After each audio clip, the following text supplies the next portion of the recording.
Jewellers తెలంగాణలో మొట్టమొదటి factory outlet మన కొత్తపేటలో ఫిబ్రవరి 14న గొప్ప శుభారంభం. బీఆర్ఎస్ పార్టీ పార్లమెంటరీ నాయకులు, పార్టీ సెక్రటరీ జనరల్ పెద్దలు కేశవరావు గారు, లోక్సభలో బీఆర్ఎస్ నాయకులు, లోక్సభ పక్ష నేత గౌరవనీయులు శ్రీ నామా నాగేశ్వరరావు గారు, తమ్ముడు ప్లీజ్ ప్లీజ్ మనం విషయాలు మాట్లాడుకోవడానికి వచ్చిన స్లోగన్లు తర్వాత ప్లీజ్. తమ్మి మీరు ఆగాలి, సార్ చెప్పే విషయాలు వినాలి, మీరు కొంతసేపు ఆగాలి. గౌరవనీయులు మన పార్లమెంట్ సభ్యులు, గౌరవనీయులైన శాసనసభ్యులు, శాసన మండలి సభ్యులు, స్థానిక సంస్థల ప్రజాప్రతినిధులు, ఇతర ముఖ్య నాయకులు, ఒక పిలుపుతో పులులలాగా కదిలి వచ్చినటువంటి నా అన్నాదమ్ములకు, అక్క చెల్లెలకు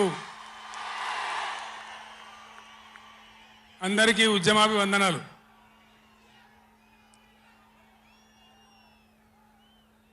దయచేసి నినాదాల తర్వాత ప్లీజ్. 4 ముచ్చట్లు మీకు సంజాయిస్తే నా పని అయిపోతుంది.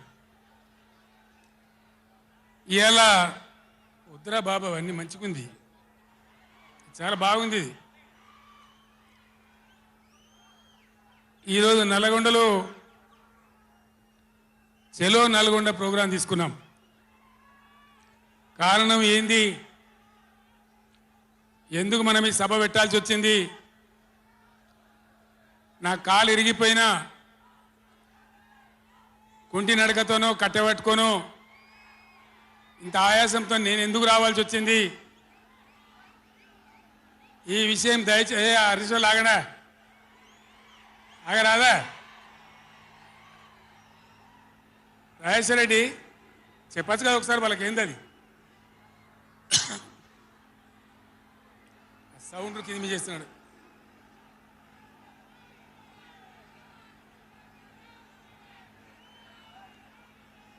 ఏ కిషోర్ మీరు కష్టం అవుతుంది, ఆగండి. కిషోర్ సార్ కు మాట్లాడడం కష్టం అవుతుంది డిస్టర్బెన్స్ తోని. బాలమల్లు మీరు పక్క జరగండి, ఆగండి. మీరు జరగండి అందరు. ఇక కాము ఉండండి ఇక. ఓ ఇటున్నారు అందరు. బాగుందా మైక్ ఆయన గర్రమంటుంది.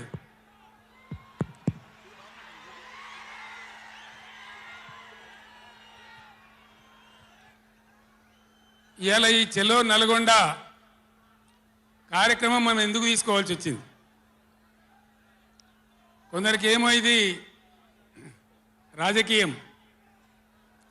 ఇలా మనం పెట్టింది ఉద్యమ సభ, పోరాట సభ.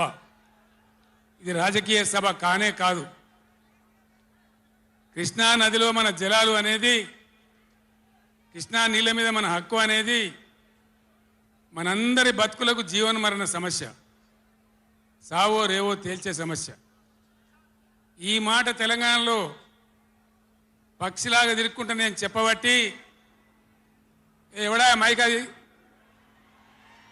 ఎవడా మైక్, ఎవడా ఏమిరా నువ్వు కూడా అక్కడ నువ్వు అయింది.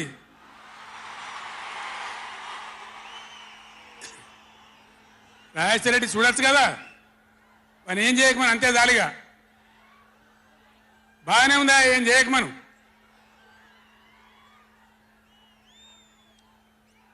ఇరవై 4 ఏళ్ళ నుంచి పక్షిలాగా తిరుక్కుంటూ నేను మొత్తం రాష్ట్రానికి చెప్తా ఉన్నా.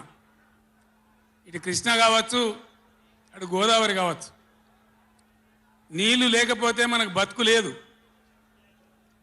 ఆ ఉన్న నీళ్ళు కూడా సరిగా లేకపోతే బతుకులు వంగిపోయినాయి. ఇదే నల్గొండలో 150,000 మంది మునుగోడు, దేవరకొండ, ఇతర ప్రాంతాల బిడ్డలై ఫ్లోరైడ్తో నడుములు వంగిపోయినాయి.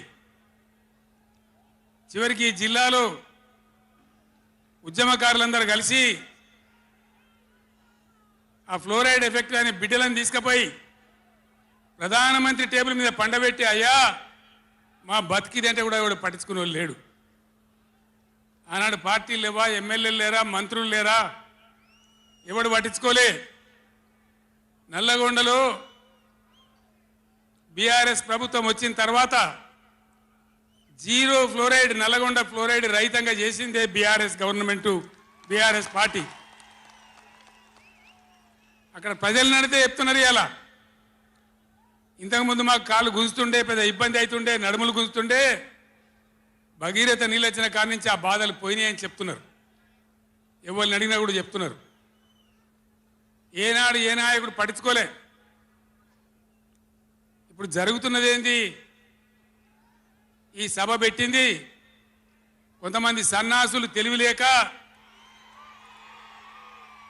వాళ్లకు వ్యతిరేకమని అనుకుంటున్నారు.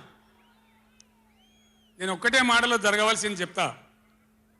ఉవ్వెత్తిన మనం ఉద్యమంలాగా ఎగిసి పడకపోతే, మనల్ని మనం కాపాడుకునే ప్రయత్నం చేయకపోతే ఎవ్వడు కూడా మన రక్షణకు రాడు. మీరు ఈ మాట రాసి పెట్టుకొని మీ గుండెలలో. ఎవడు రాడు. ఆనాడు ఫ్లోరైడ్ నాడు ఎవడు రాలే. ఓట్లున్నప్పుడు వస్తారు నంగనాసి కబుర్లు చెప్పి, కానీ తర్వాత ఎవడు రాడు. ఓటు గుద్దినం గడ్డకెక్కిందంటే మన ఈపుల గుద్ది మనని బొందలు నూకుతుండే తప్ప ఎవడు రాలే. ఇది జరిగిన చరిత్ర, ఇప్పుడు జరుగుతున్న చరిత్ర. దయచేసి మీరు గమనించాలి. ఇది ఆషామాషి కాదు. ఇది చిల్లర మల్లర రాజకీయ సభ కాదు. రాష్ట్ర ప్రభుత్వానికి కాదు, రాష్ట్ర నాయకులకు కాదు. ఇలా నీళ్లు వంచడానికి సిద్ధంగా ఉన్నటువంటి బ్రిజేష్ కుమార్ ట్రిబ్యునల్కు కానీ, కేంద్ర ప్రభుత్వానికి కానీ, కేంద్ర నీటిపారుదల మంత్రికి కానీ, మన నీళ్లు దొబ్బిపోదామనుకునే స్వార్థ శక్తులకు కానీ ఒక హెచ్చరిక ఈ నల్లగొండ చలో నల్లగొండ సభ. ఇది ఏ ఒక్కరికో ఒక వ్యక్తికో కొద్ది మంది గురించో పిటికడి మంది గురించో సభ కాదు. ఖమ్మం, నల్గొండ, మహబూబ్ నగర్, రంగారెడ్డి, హైదరాబాద్ ఈ 5 జిల్లాల ప్రజల యొక్క జీవన్మరణ సమస్య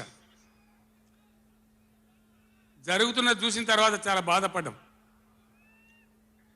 మీ అందరి ఆశీస్సులతోని ఉద్యమాన్ని విజయం చేసినాం, రాష్ట్రం తెచ్చుకున్నాం. మీ అందరి దీవెనతోని 10 సంవత్సరాలు ఈ గడ్డను నేను పరిపాలన చేసిన. నేనేం తక్కువ చేయలే. ఎక్కడో పోయిన కరెంటుని తెచ్చి నిమిషం పాటు కూడా కరెంటు పోకుండా మీ అందరి కరెంట్ సప్లై చేయించినాం. ప్రతి ఇంట్లో నల్లా పెట్టి మంచినీళ్ళు తీసుకొచ్చుకున్నాం. ఒకనాడు ఆముదాలు మాత్రమే పండిన నల్లగొండలో,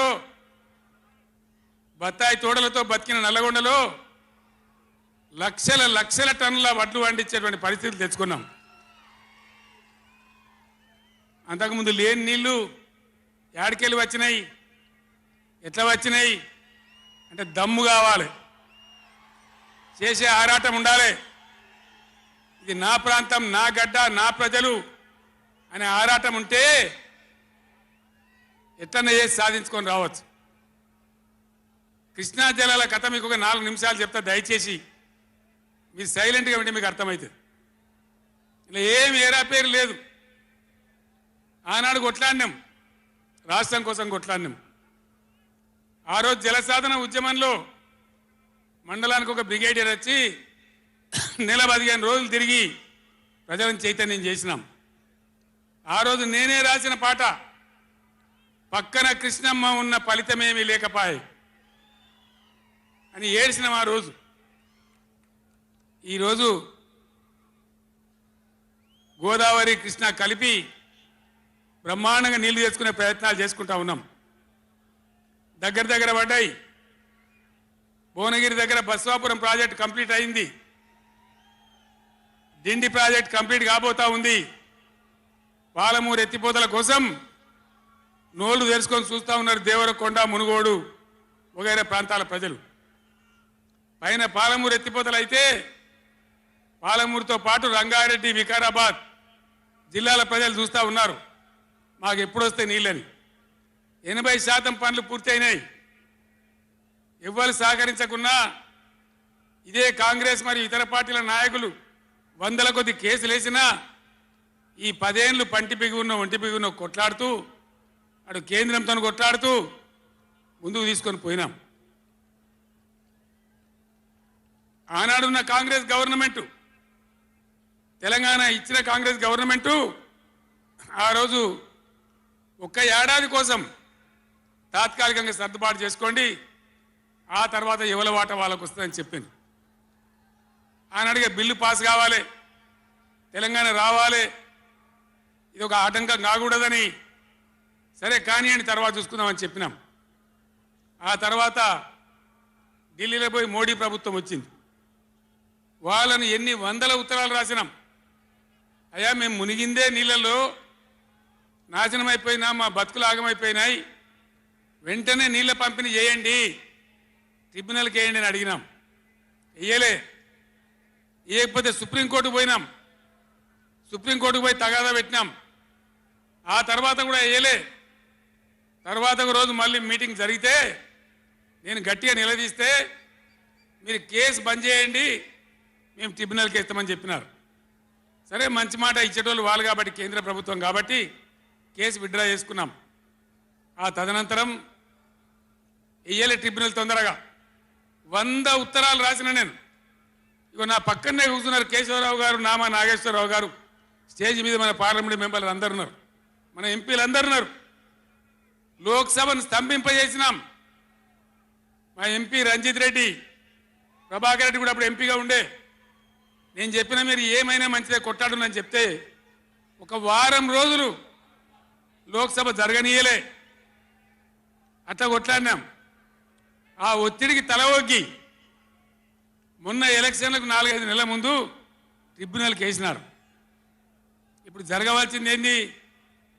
ఏ గవర్నమెంట్ ఉన్నా, మా గవర్నమెంటే ఉండినా గవర్నమెంట్ ఏం చేయాలి? ట్రిబ్యునల్ ముందర పోయి గట్టిగా వాదించి చరిత్ర మొత్తం చెప్పి, మన అవసరాలు చెప్పి, మన కరువు చెప్పి, మన బాధలు చెప్పి, ఇక మా వాటా ఇంత రావాలి అని కొట్లాడాలి.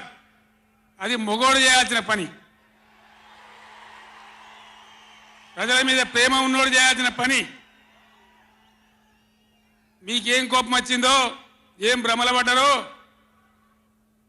పాలిచ్చే బర్రెను ఆయన అమ్మేసి దున్నపోతుని తెచ్చుకున్నారు. ఇక తర్వాత ఏం నడుతుందో 3వ నెల మీరు కళ్ళారా చూస్తున్నారు. చిన్న చిన్న విషయాలు పర్వాలేదు, కానీ మన జీవితాలనే దెబ్బకొట్టేటువంటి కృష్ణా జలాలు కేఆర్ఎంబి అంటే కృష్ణా రివర్ మేనేజ్మెంట్ బోర్డుకు భద్రపల్లాగబోయి అప్పయిపోయినారు ఈ గవర్నమెంట్. ఇదే జిల్లాలో ఉన్న మంత్రి ఉత్తమ్ కుమార్ రెడ్డి మొన్న మాట్లాడిండు అసెంబ్లీలో, మీరు కూడా విన్నారు. ఉమ్మడి రాష్ట్రమే నయం ఉండినట్టు ఆయనకట. ఉమ్మడి రాష్ట్రమే మంచిగా ఉండే, ఇప్పుడు మంచిగా లేదట. మరి శ్రీకాంతాచారి ఎందుకు చచ్చిపోయింది? ఇదే జిల్లాలో పుట్టే బిడ్డ. ఎందుకు చచ్చిపోయిన ఉద్యమకారులు? అంత పెద్ద ఉద్యమం ఎందుకు జరిగింది? లక్షల మంది, కోట్ల మంది ఎందుకు పాల్గొన్నారు? ఇంత సోయి తప్పి మాట్లాడతారు మంత్రులు. గవర్నమెంట్ వస్తే ఏం చేయాలా?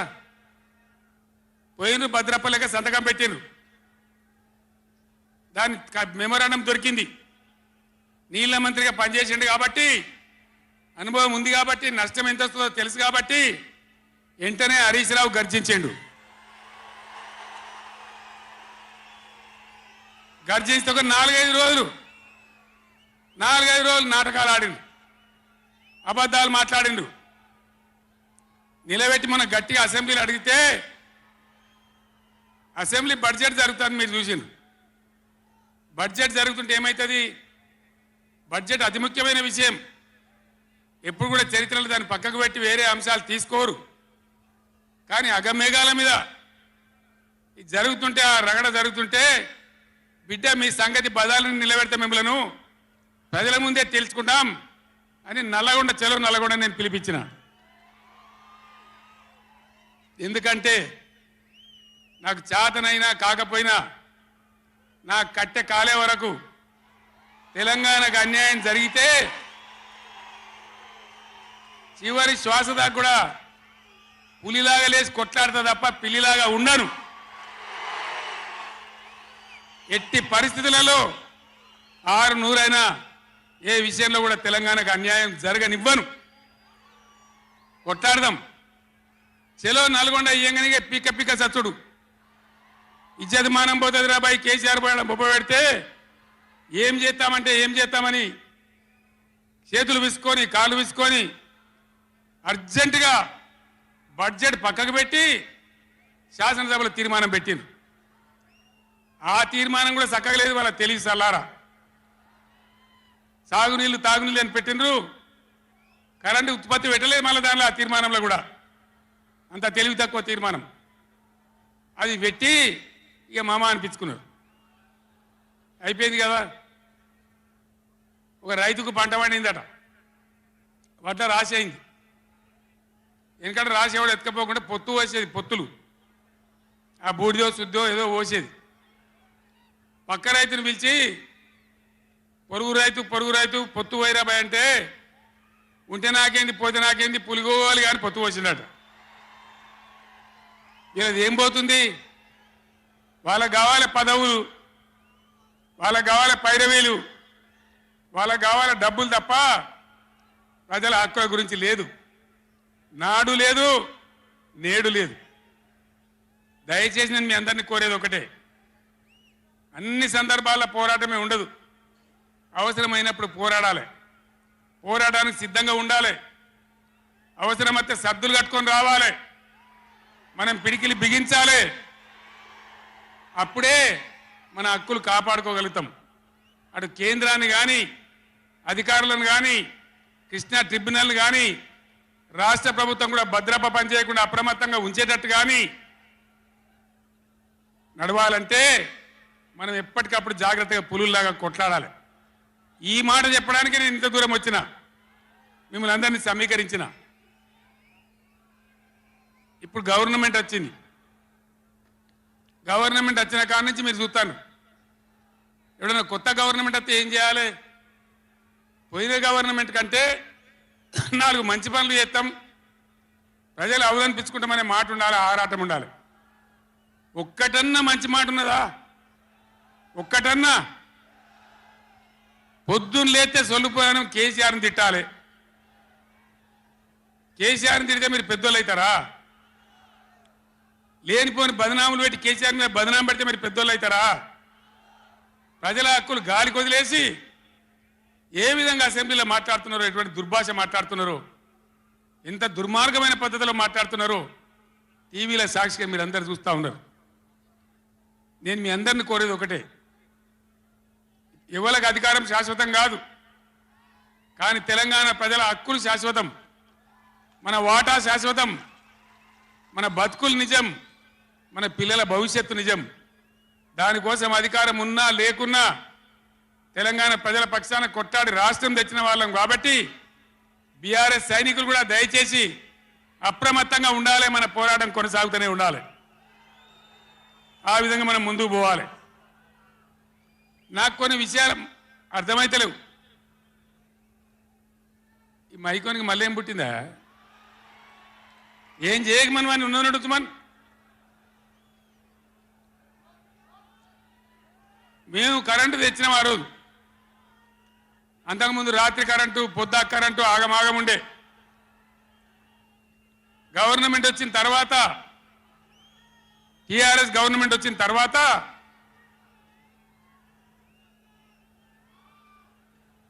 ఇంకేమైనా రోగమా బీమారే? అరే బాబు ఉన్నదంటే ఉంచరా మైకు, ఏం మాట్లాడక ఏం చేయకు, నువ్వేం చదరకు. దాన్ని కరెంటు తెచ్చినాం. ఒక 7-8 నెలల్లో కరెంటు బాగా చేసి ఏడాది అర్థం నుంచి 24 గంటల కరెంటు ఇచ్చినాం రైతాంగానికి. మీరందరూ సంతోషంగా నడింట పడుకొని పంటలు పండించారు. పాములు గర్వంగా, తేలు గర్వంగా బాయిల కాడికి పోలే. కేసీఆర్ పోగానే, కేసీఆర్ గవర్నమెంట్ పోగానే కట్కేసినట్టే బంద్ అవుతుంది ఆ కరెంటు. నేను 9 ఏళ్ళు ఇచ్చిన కరెంటు ఏం రోగమైంది? ఏం దానికి ఏమైనా మాయరోగం వచ్చిందా? యాడికి బాయే కరెంటు? ఎటు బాయే? దద్దమ్మల రాజ్యం ఉంటే గట్లనే ఉంటుంది. చేతగాని చవటల రాజ్యం ఉంటే గట్లనే ఉంటుంది. వాళ్ళు ఉన్నంత మాత్రాన మనం నర్వస్ కావద్దు. ఎక్కడికక్కడ నిలదీయాలి. ఏమైందిరా బిడ్డ నా కరెంట్ అని అడగాలి. ఇవాళ నేను ఒక మాట కుల్లా చెప్తున్నా. మొన్నటిదాకా నడిచిన కరెంటు కాకుండా ఇదే మిర్యాలగూడ నియోజకవర్గంలో దామరచర్ల మండలంలో 4000 మెగావాట్ల పవర్ ప్లాంట్ కట్టినాం. ఇదే జగదీష్ రెడ్డి గారి నాయకత్వంలో అయిపోయినాయి. 80% పనులు అయిపోయినాయి, 90% అయిపోయినాయి. అది కష్టపడి చేసేస్తే 2-3 నెలలు తిప్పల పడితే 4000 మెగావాట్ల పవర్ వస్తుంది. రామగుండంలో ఆనాడు మొదలుపెట్టినటువంటి ఎన్టీపీసీ పవర్ వచ్చేసింది. ఆల్రెడీ 800 మెగావాట్లు వచ్చింది. ఇంకో 800 మెగావాట్లు రాబోతా ఉంది. అంటే ఆనాడు నేను నడిపినాడు ఉన్నదానికంటే 5600 మెగావాట్ల పవర్ కరెంటు ఎక్కువ ఉండంగా కూడా వీళ్ళకి ఏం రోగం పుట్టింది? కరెంటు ఎందుకు ఇస్తలేరు? ఎందుకు తిప్పల పెడుతున్నారు? బిడ్డ అయ్యేల చెలో నల్గొండతోనే ఆపం. ఎక్కడ దొరికితే అక్కడ బదాలు నిలదీసి మీ కథలు చేస్తాం. ప్రజలను కరెంటుకు తిప్పల పెట్టినా, నీళ్ళకు తిప్పల పెట్టినా, మంచినీళ్ళకు తిప్పల పెట్టినా ఎక్కడికక్కడ మిమ్మల్ని నిలబెడతాం. మిమ్మల్ని గవర్నమెంట్ తెచ్చిండ్రు, మాకేం బాధ్యత ఇచ్చిండ్రు? ప్రతిపక్షం బాధ్యత ఇచ్చిండ్రు. మిమ్మల్ని నిలదీసే బాధ్యత మాకు ఇచ్చిండ్రు. కాబట్టి ఎక్కడికక్కడ మిమ్మల్ని నిలదీస్తాం తప్ప వదిలిపెడతామనేటువంటి దానిలో ఉండొద్దు. ప్రజలకు తప్పు చేయొద్దు. నేను హెచ్చరిస్తా ఉన్నా ఈ రాష్ట్ర ప్రభుత్వాన్ని. ఏ విధంగా బీఆర్ఎస్ గవర్నమెంట్ ఇచ్చిందో వెంటనే కరెంటు పునరుద్ధరించాలి. ఆ విధంగా మొత్తం రాష్ట్రానికి, రైతాంగానికి కరెంటు ఇవ్వాలి. కానీ వీళ్ళ వ్యవహారం ఎట్లున్నది? చరిత్రలో ఎన్నడూ లేదు.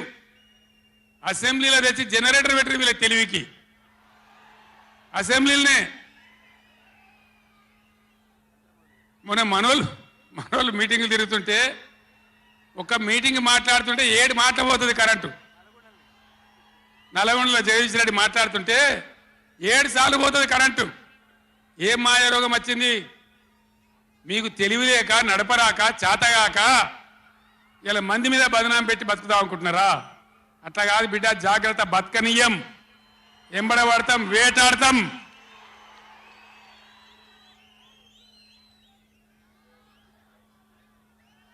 ఏం పనులు చేయాలి వీళ్ళు? మేము చేసిన కాడికి మేము చేసినాం. మేము చేసిన ఫలితం కండార చూసినాం. తెలంగాణ ఒకనాడు ఏడ్చిన తెలంగాణ 3 కోట్ల టన్నుల వడ్లు పండించింది ఇదే తెలంగాణ. 3 కోట్ల టన్నులు. ఏం బీమారి వచ్చింది నాకు అర్థం కాదు. రైతు బంధు ఇస్తానికి కూడా సాధన అయితే లేదా? ఇంత దద్దమ్మలా? రైతు బంధు కూడా ఇయ్యరా? నియమ ఇస్తే ఇచ్చినవి, ఇవ్వకపోతే ఇయ్యలే. ఇస్తే ఇచ్చినవి, ఇవ్వకపోతే ఇయ్యలే. అన్నదాతలను పట్టుకొని, రైతులను పట్టుకొని రైతు బంధు అడిగాను చెప్పుతోని కొట్టున్నట్టవా?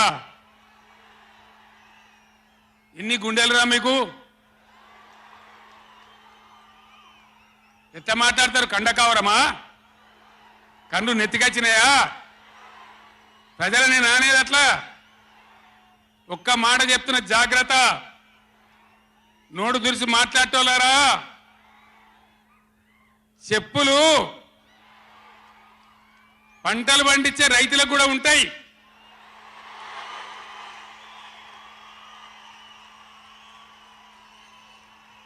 రైతుల చెప్పులు ఎట్లుంటాయి? బందోబస్తుగా ఉంటాయి బాగా. రైతుల చెప్పులు ఎట్లుంటాయి? బందోబస్తుగా ఉంటాయి, గట్టిగా ఉంటాయి. ఒక్కటే చెప్పు దెబ్బతో మూడు పళ్ళు ఊసిపోతాయి. దానికోసమైనా మీరు అడిగేది? ఇది మర్యాదనా? ఇది గౌరవమా? ప్రజలను గౌరవించే పద్ధత? నీకు చేత కాకపోతే మాఫీ చేయండి, జరగని వెనుక చరిత్ర అని చెప్పాలి. వెళ్తలేదు అని చెప్పాలి, మాకు చేయలేదు అని చెప్పాలి. కానీ అడిగినోని చెప్తోని కొట్టాలి. కేసీఆర్ సెలవు నల్గొండ అంటే కేసీఆర్ను తిరగనీయం. ఇంత మోగోళ్ళ కేసీఆర్ను తిరగనియారట. తెలంగాణ తెచ్చిన కేసీఆర్నే తిరగనియారా? ఏమి చేస్తారు? చంపేస్తారద్దా? చంపుతావా? దా వ్యాపారం చంపుతావు దా. కేసీఆర్ని చంపి మీరు ఉంటారా? ఇది పద్ధత? ప్రతిపక్ష పార్టీ తప్పకుండా ప్రజల సమస్యల మీద వస్తుంది, ప్రజల మధ్య అడుగుతుంది, వాదన చెప్తుంది. నీ దమ్ముంటే మేము చేసిన దానికన్నా ఇంకా మంచిగా చేసి చూపి, కరెంటు మంచిగా ఇచ్చి చూపి. ఆగమాగం అడివడివి ఇష్టం వచ్చినట్టు ఏం చేయాలి? అలా పాలమూరు ఎత్తిపోతల పూర్తి చేయాలి, దాని గురించి మాట లేదు. ఖమ్మంలో సీతారామ ఎత్తిపోతల పూర్తి చేయాలి, దాని గురించి ముచ్చట లేదు. ఇంకా గురుకులాలు ఎక్కువ పెట్టాలి పేద పిల్లల గురించి, ఆ ముచ్చట లేదు. కరెంటు మంచిగా ఇవ్వాలి, ఆ ముచ్చట లేదు. మంచినీళ్ళు రావాలి మంచిగా. రాష్ట్రంలో చాలా దిక్కువ తిప్పలైతా ఉన్నది, పట్టించుకునే నాతులు లేడు. ఇంత మాయలమే ఇవన్నీ మాయం చేసి బలాదురుగా తిరుగుతామనుకుంటున్నారా? తిరగని ఏం జాగ్రత్త అని చెప్తా ఉన్నా. తప్పక నిలదీస్తాం, ఎండగడతాం. ఇంకో మాట, ఈ ప్రభుత్వాన్ని ఈ నల్లగొండ సభ నుంచి నేను హెచ్చరిస్తా ఉన్నా. ఇవాళ గోదావరికి ప్రధానమైన ఉపనదే ప్రాణహిత నది. ఇవాళ కూడా 5,000 క్యూసెక్లు నీళ్ళు వస్తూ ఉన్నాయి. అవి ఎత్తిపోయాలి, ఎల్ఎండి ఎంఎండి నింపాలి, రైతులకు నీళ్ళు ఇవ్వాలి. కానీ ఏం చేస్తాను? మేడిగడ్డ పోతాము, బూరుగడ్డకు పోతాం, బొందలగడ్డకు పోతాం. ఏ తోకమట్టున్నది మేడిగడ్డ అక్కడ. మీ బండారం బిడ్డ ఈ స్టేజ్ మీద కూర్చున్న నాయకుల మీద అవుతున్నాము. ఈ అసెంబ్లీ అయిపోయిన తర్వాత మేము కూడా అడిగి పోతాం, మీ చరిత్ర మొత్తం ఎండగడతాం.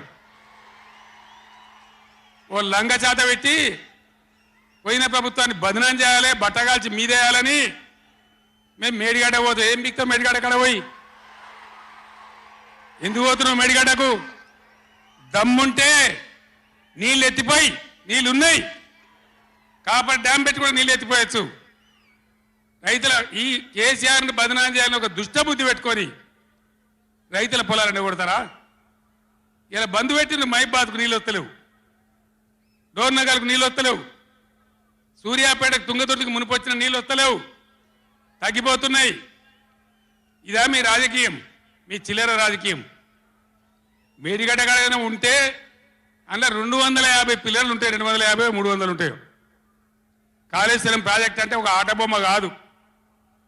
3 బ్యారేజీలు ఉంటాయి గోదావరి మీద, 200 కిలోమీటర్ల టన్నెల్స్ ఉంటాయి, 1500 కిలోమీటర్ల కాలువ ఉంటుంది, ఒక 19 సబ్స్టేషన్లు ఉంటాయి, ఒక 20 రిజర్వాయర్లు ఉంటాయి. ఇదంతా కాళేశ్వరం ప్రాజెక్ట్ కాదట. ఒక 2-3 పిల్లర్లు కుంగిపోయినాయి. ఎన్నిసార్లు కుంగిపోలే? నాగార్జున సార్లు కుంగిపోలేదా? కడెం ప్రాజెక్టు గేట్లు కొట్టుకపోలేదా? మొన్నటిదాకా మూసీ ప్రాజెక్టు గేట్లు చక్కగా ఉండేదా? కొట్టుకపోలేదా?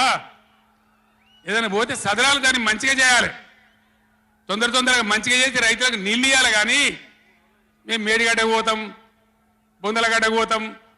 ఇదా రాజకీయమా? ఇది తెలివి అనిపించుకుంటుందా? ఇవి కాదు కావాల్సింది, రాష్ట్రానికి ప్రజలకు కావాల్సింది. ఒక లోడొచ్చు, వాళ్ళు గెలవచ్చు, ఎవరికి శాశ్వతం కాదు. మళ్ళా డబల్ స్పీడ్తో మేము అధికారంలోకి వస్తాం.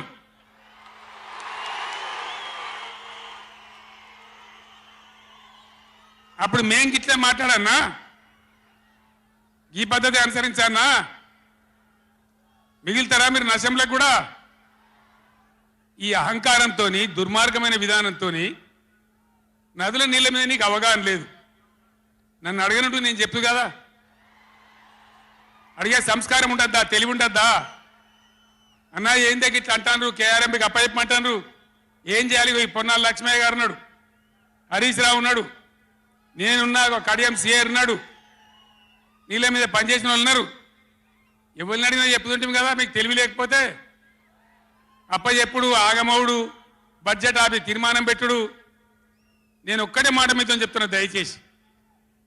నిన్న కూడా అనే నాతో హైదరాబాద్లో, సార్ అసెంబ్లీలో తీర్మానం అయిపోయింది కదా, ఇంకా నల్గొండ చెలో నల్గొండ ఎందుకని. అసెంబ్లీలో తీర్మానంతో అయిపోదు, చెలో నల్గొండతో కూడా అయిపోదు.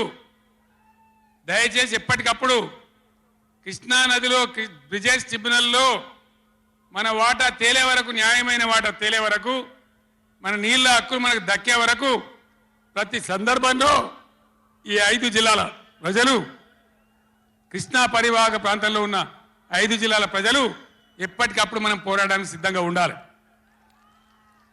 ఈ సభ వేదికని చెప్తేనే ప్రజలకు అర్థమవుతుందనే ఉద్దేశంతో నేను మీ అందరినీ శ్రమ పెట్టి ఈ సభ పెట్టిన తప్ప ఇది రాజకీయ సభ కాదు. ఇలా ఏ ఎలక్షన్ లేదు. పార్లమెంట్ ఎలక్షన్ కూడా ఇంకా 2 నెలలకు 3 నెలలకు ఉన్నది. ఇప్పటికిప్పుడేం లేదు. నేను ఇలా వచ్చింది రాజకీయాల కోసం కాదు. కాబట్టి దయచేసి మీ అందరిని కోరేది, ప్రజలు ఎప్పటివరకు అయితే మన హక్కుల మీద న్యాయమైన పోరాటాలకు సిద్ధంగా లేకపోతే బొండిగా విసికెత్తారు తప్ప మనకు న్యాయం జరగదు. అందుకని మీ అందరినీ కూడా ఇలా సభలో ఉన్న వాళ్ళను, టీవీలో నా ఉపన్యాసం వింటున్న వాళ్ళను మీకు దండం పెట్టి నేను చెప్తా ఉన్నా, నేను మీ బిడ్డను. 15 ఏళ్ళు పోరాడి సాగు నోట్ల తలకాయ పెట్టి చివరికి సాగు దాకా పోయి ఈ తెలంగాణ తెచ్చింది నేను. అందుకే నాకు గర్జు ఉంటుంది, ఫికర్ ఉంటుంది, తన్లాట ఉంటుంది, నాశనం కావద్దనే తపన ఉంటుంది. దీన్ని అర్థం చేసుకొని ఎప్పుడు యాక్షన్ కార్యక్రమాలకు పిలిపించినా ప్రభుత్వం యొక్క దమన నీతి నిండగా రేపు చేయాలి, చాలా చేయాల్సి ఉంటుంది. ఇవాళకి ఇట్లా మోపు చేసిన కరెంటు రేపు ఇస్తారా? మార్చిలో, ఏప్రిల్లో, మే నెలలో ఇస్తారా? అసెంబ్లీలోనే జనరేటర్ తెచ్చిపెట్టిండ్రు, అంతపాటు గనులు. ఎన్నోసార్లు నేను చెప్పిన అసెంబ్లీలో మీరు విన్నారు. ఇదే నరేంద్ర మోడీ ప్రభుత్వం మీటర్లు పెట్టాలి, నా తలకాయ పోయినా సరే పెట్టా అని చెప్పిన నేను. 25,000 కోట్ల రూపాయలు ఇయ్యలే మనకి ఇవ్వాల్సినాయి, అయినా పెట్టలే. ఎందుకంటే నా తెలంగాణ రైతులు చెట్టుకోడు గుట్టకోడు అయినరు. హైదరాబాద్ పోయి ఆటో రిక్షాలు నడిపే గతి వచ్చింది. కాబట్టి వీళ్ళు మళ్ళీ ఒక దరికి రావాలి, పల్లెలు పచ్చబడాలి, రైతాంగం బాగుంటే అందరికి పని దొరుకుతుంది, చిన్న రైతు పెద్ద రైతు అందరు బతకాలని చెప్పి ఎంత మంచిగా వచ్చేది రైతు బంధు, ఎంత బ్రహ్మాండంగా వచ్చేది. మీ బ్యాంకులో పడి టింగు టింగుమని మీ ఫోన్లు మోగుతుండే. ఇప్పుడు బ్యాంకులో వడులు లేదు, ఫోన్ మోగులు లేదు. ఏం మోగుతుందిరా అంటే రోజు అసెంబ్లీలో అరుస్తా ఉన్నారు పనికి మాలిన మాటలు. అంతే కదా, మీరందరూ చూస్తున్నారు కదా. ఏం భయపడకుండా ఏం కాదు, మళ్ళా మనమే వస్తాం, అన్నీ చేసుకుందాం, ఏం కానీయం తెలంగాణను. ఈ మధ్యలో కూడా వీళ్ళు దుర్మార్గం చేస్తే కొట్లాడదాం, పోరాడదాం, మన హక్కుల కోసం నిలబడదాం. రే ఆగురాబాయ్ ఆగో, ఏ ఆపా రాజశరెడ్డి, అరే ఎవడాడు ఈ సభరా బాబు? ఇది మన సభ కాదు ఇది. ఎందుక పిచ్చోలాడా?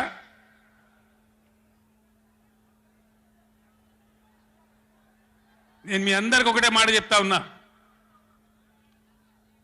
మాకు అధికారం రావాలి, ఎన్ని అబద్ధాలైనా చెప్పుదాం, ఇష్టం నోటికి వచ్చింది చెప్పింది. ఇలా కొత్తగా మొదలుపెట్టిన దుకాణం కూడా కొత్తగా నేను ఇంతకుముందు చూసిన పేపర్లలో, సోషల్ మీడియాలో చూసిన నేను. వరికి పంటలకు కనీస మద్దతు ధర వస్తే వాళ్ళు చెప్పిన 500 బోనస్ ఇయ్యారట. అంటే ఏమన్నట్టు, ఎందుకు చెప్పిన మరి అన్నాడు? మద్దతు ధర రాలేదా? కేసీఆర్ గవర్నమెంట్ అప్పుడు వడ్లని కొనలేదా? డబ్బులు బ్యాంకులో వల్లేదా? మరి ఇవాళ 20 ఏమైంది? అదే ఆఫీసర్లు కదా, అదే ప్రభుత్వ వ్యవస్థ కదా, అదే కలెక్టర్లు కదా, ఎక్కడికి పోయినరు? ఏం చేస్తున్నారు? మీ దొంగ మాటలతో, నంగనాచి మాటలతోని ఇతరుల మీద అబాండాలేసి ఏదో తప్పించుకుంటామంటే నడవది బిడ్డ, జాగ్రత్త. మునుపు జరిగినట్టే జరగాలి, ఇంకా మంచిగా జరగాలి, కానీ చెడ్డగా జరిగితే జరగనీయం, మిమ్మల్ని నిద్ర కూడా పోనీయమని నేను చెప్తా ఉన్నా. అట్లా కొట్లాడతాను తప్ప ఊకోము. కృష్ణా జలాలలో, అటు గోదావరి జలాలలో తెలంగాణ రాష్ట్రానికి రావాల్సిన సంపూర్ణమైన వాటా వచ్చేదాకా బీఆర్ఎస్ కొట్లాడుతుంది. ఇలా అసెంబ్లీలో తీర్మానం చేయగానే కాదు, అఖిల పక్షం తీసుకొని పోవాలి ముఖ్యమంత్రి, అధికార పార్టీ, అన్ని పార్టీల రాజకీయ నాయకులను ఢిల్లీకి తీసుకొని పోవాలి, ప్రధానమంత్రిని నిలదీయాలి. మా వాటా మాకు వస్తే తప్ప ఊరుకోమని చెప్పాలి. ఆ చెప్పేదాకా మనం కూడా ఎంబడ పడాలి. ప్రజా ఉద్యమాలు ఉంటేనే ప్రభుత్వాలు అప్రమత్తంగా ఉంటాయి. జాగ్రత్తగా ఉంటాయి. కాబట్టి ఈ దొంగ నాటకాలు మానుకొని పాలమూరు ప్రాజెక్ట్ ఎట్లా చేయాలో ఆలోచన చేయండి. మంచి కరెంట్ ఎట్లా చేయాలో ఆలోచన చేయండి. మీరు గెలిచిన ఉండండి, 5 ఏళ్ళ అధికారంలో ఉండండి, మాకు అభ్యంతరం లేదు. వాస్తవానికి నేను 24 ఏళ్ళ కొట్లాడబట్టి దమ్ము లేకుండా ఒక పూట కూడా లేకుండా చేసిన. సరే అపోజిషన్కి వచ్చినాం కదా, 4 రోజులు ఆరాం తీసుకుందాం అనుకున్నా. కానీ ఏం చేసిండ్రు? నల్లముఖం పిలివై చచ్చిపోయిన ఎలుకని పట్టిందట.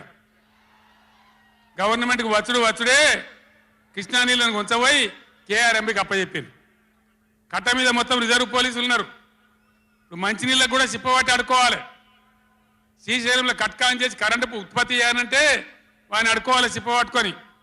మనకున్న అధికారాన్ని ఉంచబోయి 9.5 ఏండ్లు నేను కాపాడిన. నన్ను కూడా బెదిరించారు. కేసీఆర్ ని గవర్నమెంట్ తీసేస్తాం, రాష్ట్రపతి పరిపాలన పెడతామన్నారు. పెట్టు దమ్ముంటే చూద్దామని చెప్పిన నేను. కానీ చెప్పలే. మా మీద కూడా మస్తు ఒత్తిడి తెచ్చారు. ఎప్పటికప్పుడు లెటర్లు రాసుకుంటూ బోధన చేసుకుంటూ పార్లమెంట్లో మన ఎంపీలు మేము కొట్లాడి ఆపినాం. కానీ చెప్పలే. ఇలా వీళ్ళు చెప్పిండ్రు. మొన్న మన ఎంపీలు పోయినరు. రామా నాగేశ్వరరావు గారు, రంజిత్ రెడ్డి గారు, కేశవరావు గారు అందరు పోయినరు. చివరి మాట చెప్తున్నాను నేను. పోయా మంత్రిని కలిసి ఏమయ్యా గట్టెట్లు ఇచ్చినావు, నువ్వు ఎట్లా తీసుకుంటావు, నువ్వు కేఆర్ఎంబి నాగార్జున సాగర్ మా చేతులున్న ప్రాజెక్ట్ నువ్వెట్లా తీసుకున్నావు అని అడిగితే మీ గవర్నమెంట్ వచ్చింది ఒప్పుకొని పోయిందండి, మరి మీరు బీఆర్ఎస్ వచ్చేమో ఇట్లా అంటున్నారు వాడు మాట్లాడి ఉన్నది ఉన్నట్టు కుండ బద్దలు కొట్టిండు. మన ఎంపీల ముఖం మీదనే చెప్పిండు, మీ తెలంగాణ గవర్నమెంట్ వచ్చి ఒప్పుకొని పోయింది, మరి మీరు బీఆర్ఎస్ వచ్చి వద్దంటుండ్రు, ఇదేం కథ అని మాట్లాడండి. అందుకే నేను చెప్తున్నా, ముఖ్యమంత్రి కానీ, ఇరిగేషన్ మంత్రి కానీ, రాష్ట్ర మంత్రివర్గం కానీ ఇప్పటికైనా పిచ్చి పనులు, పిచ్చి ఆలోచనలు బంద్ చేసి వెంటనే అసెంబ్లీ బడ్జెట్ సమావేశాలు ముగించి మొత్తం అఖిలపక్షం తీసుకొని ఢిల్లీకి పోవాలి, మాట్లాడాలి, బిఎస్ ట్రిబ్యునల్ టైం ఫ్రేమ్ పెట్టమనాలి. ఇలా గవర్నమెంట్ చేయాల్సిన పని మాకు ఎన్నో దశాబ్దాల నుంచి అన్యాయం జరిగింది కాబట్టి బ్రిజేష్ కుమార్ ట్రిబ్యునల్కు 6 నెలల్లోగా తేల్చండి అని కేంద్రం ఆదేశాలు ఇచ్చినట్టు కేంద్రం మీద ఒత్తిడి తేవాలి. గా పని చేయాలి. కానీ గొంగడి నాది కాదు, చెప్పులు నాది కాదు అన్నట్టు, నాకేం జిమ్మదారు లేదన్నట్టు, అధికారానికి అయితే వచ్చినాం మళ్ళీ చూసుకుందాం 5 ఏళ్ళ నాటికి అన్నట్టు వ్యవహారం చేస్తే ఊరుకోరు, గర్జిస్తారు, నిలదీస్తారు, ఎక్కడికక్కడ ప్రజలు నిలబెడతారు. ఇది మునుపటి ఎడ్డి తెలంగాణ కాదు, లేచిన తెలంగాణ, టైగర్ తెలంగాణ. ఈ తెలంగాణ ఒక ఆవాజ్ ఇస్తే 1,00,000 పిడికిలెత్తి పోరాటం చేయడానికి సిద్ధంగా ఉన్న తెలంగాణ. కొట్లాడదాం కదా, పోరాటం చేద్దామా? జై తెలంగాణ, జై తెలంగాణ.